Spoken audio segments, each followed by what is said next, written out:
More on this story, we can cross and speak to our Middle East correspondent Gallagher Fenwick, who's in Jerusalem.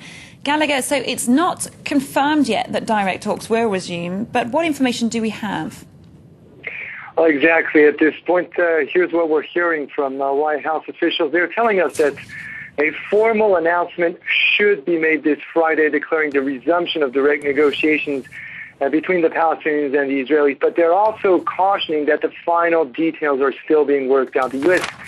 Secretary of State Hilary Clinton is basically still trying to clear last-minute hurdles with all parties involved, the Palestinians, the Israelis, but also the Jordanians and members of the quartet, the group of Middle East peacemakers. So it seems pretty clear that this major announcement is set to happen very soon. Might happen today, and it might slip by a day or so. In any case, it's obvious that it has to happen before September 26th, which marks the end of the moratorium on settlement construction, which will most likely be the first major obstacle in this process.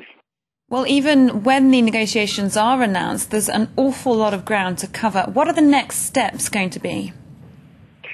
Well, according to diplomatic sources, Israelis and Palestinians will be invited to Washington on September 2nd to formally begin that process of talking face-to-face. And then from there, both parties have agreed to place a one-year limit on the talks which will deal with issues such as the borders of the future Palestinian state with land swaps involved, the status of Jerusalem, right of return for Palestinian refugees, and questions of security both for Israelis and Palestinians. And this obviously is going to be a long and difficult process for the highly divided Palestinian side between President Abbas's Fatah in the West Bank and Hamas in power in Gaza, but also for the Israeli Prime Minister's volatile coalition made up of parties who are far from agreeing with each other on some of the major issues at play.